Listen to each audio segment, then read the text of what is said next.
Trataremos hoje da prisão. A prisão que é a perda da liberdade.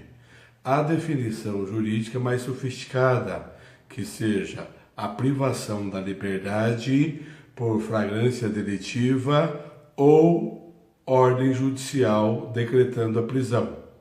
Então nós temos aí que a prisão funciona como medida cautelar para evitar que a pessoa continue cometendo delito, certo?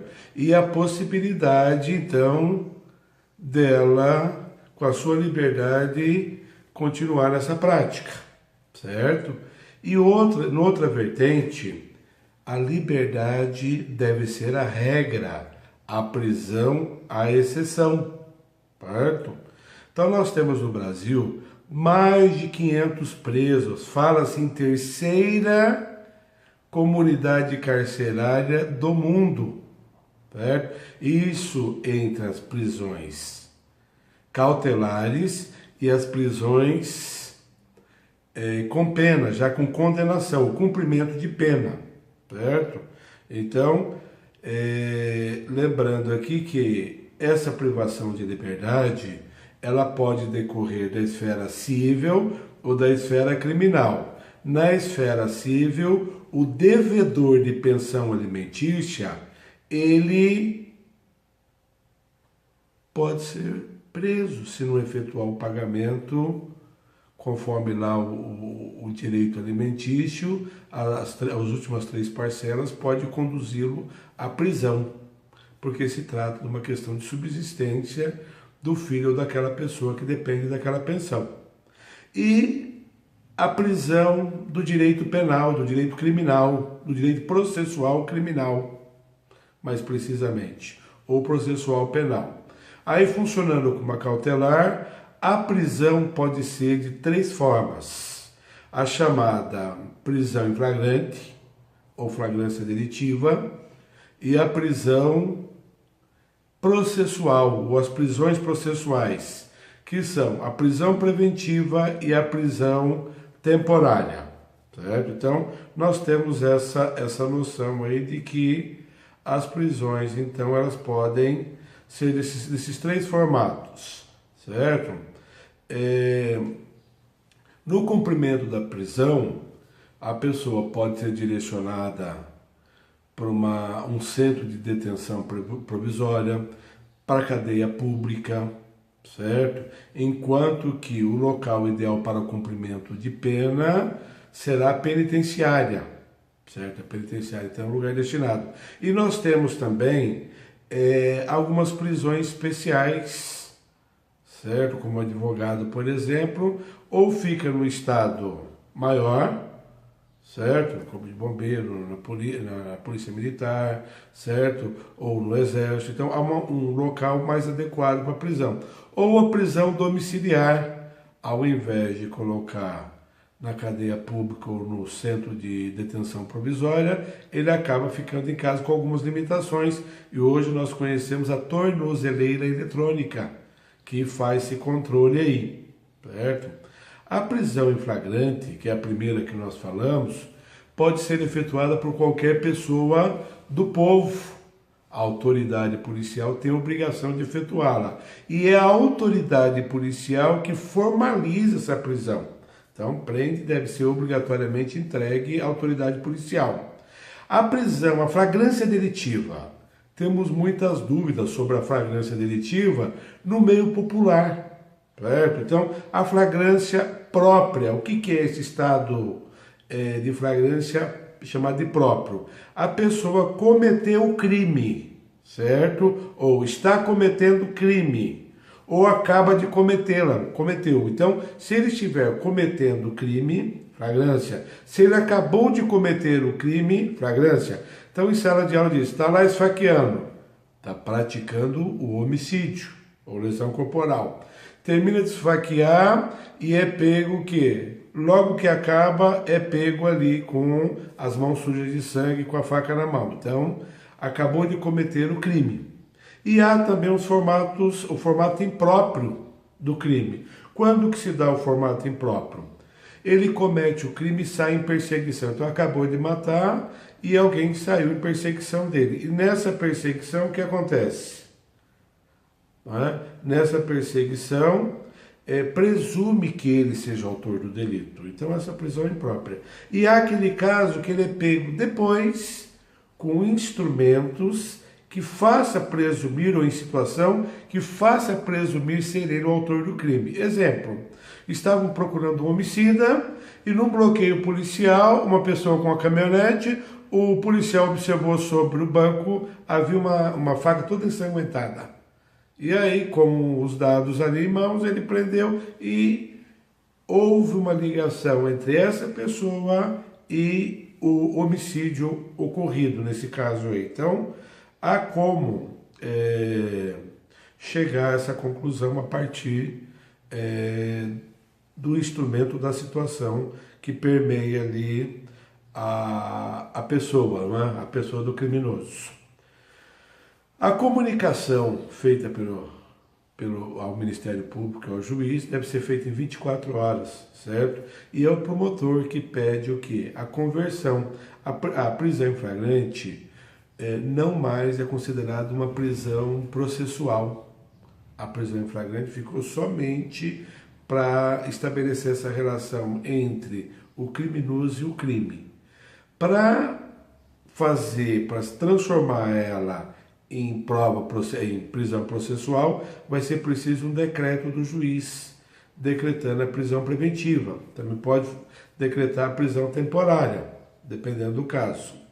Então, na verdade, quando ele recebe o auto de prisão em flagrante, o juiz tem 4 possibilidades. Ele pode decretar a prisão temporária, se for cabível ao caso, relaxar a prisão, se ele achar que não houve flagrância delitiva, ele acaba relaxando a prisão, certo? Ele pode conceder a liberdade provisória com medidas cautelares ou sem cautelares. Não frequentar determinado lugar, não ir em determinado lugar, não trabalhar em determinado lugar. Então ele pode estabelecer algumas limitações e até a tornozeleira eletrônica, nesse caso. Então, converter a prisão em flagrante em preventiva.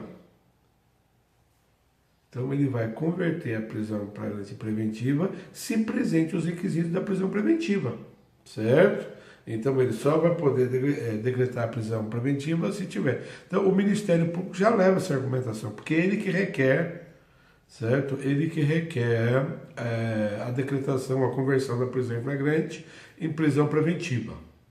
O fim da prisão. Bom, o fim da prisão com pena é quando ocorre o quê? Bom, o fim da prisão do devedor de alimento, do cível, quando há uma ordem judicial ou passa-se o tempo estabelecido para a prisão. Certo? O juiz coloca 30 dias, passados os 30 dias, vai ser solto. Se não se efetuar o pagamento, o juiz relaxa essa prisão aí antes. Certo? Então, nós temos as possibilidades de fim da prisão. Prisão civil dessa forma. A prisão criminal, certo? A prisão criminal pode ser por iniciativa do próprio juiz, ele vai e relaxa, ele realiza ali e relaxa a prisão. Pode ser pedido ao próprio juiz o relaxamento da prisão, ou se for o quê? Se ele não foi comunicado da prisão em flagrante, aí vai ser relaxamento. Agora, se for prisão preventiva, ele já deu a ordem. Ele vai ter que revogar a prisão. Se for temporária, também, na prisão temporária, ele já deu a ordem, então fala assim, revogação da prisão. Então, os dois formatos aí, relaxamento e revogação da prisão. Ele poderá, esse relaxamento poderá ocorrer pelo pedido de liberdade provisória, certo? Pelo habeas corpus, pelo relaxamento de prisão e pela revogação da prisão temporária ou preventiva. Certo?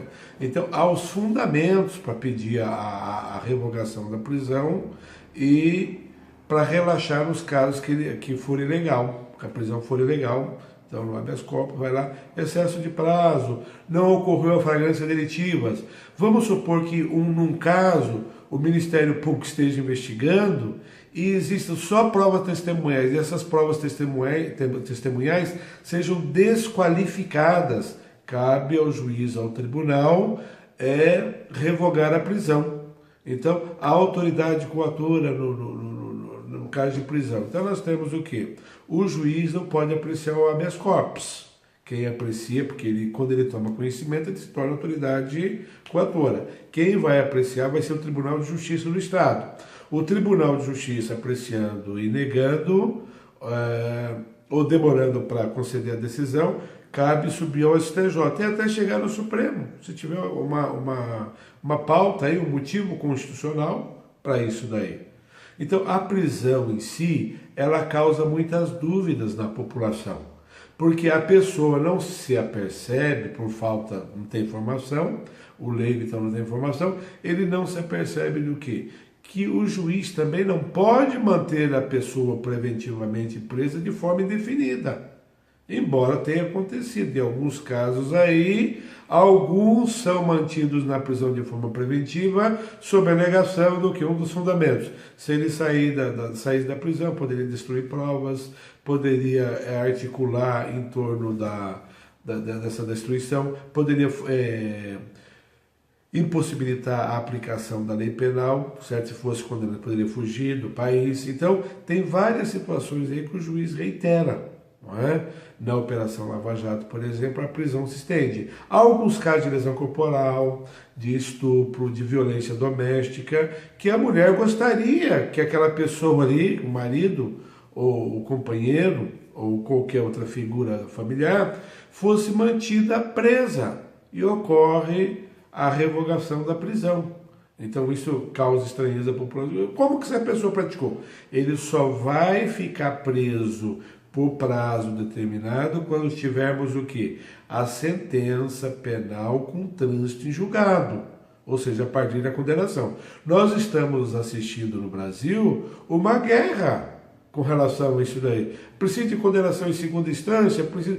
Por quê? Para levar-se para a prisão, estão criando muitas exceções, porque pessoas que eram importantes foram presas e os seus advogados estão tentando vou falar a todo minuto, a todo instante ingressam com habeas corpus para tentar desfazer a prisão, certo? Então há às vezes uma falsa ideia de que o advogado vai conseguir fazer isso daí, revogar essa prisão, certo? Nesse caso aí, levantar a condenação. Não é? O Brasil está passando por um teste processual aí, e é claro que há necessidade de uma reformulação, certo? Não é possível mais politizar a prisão.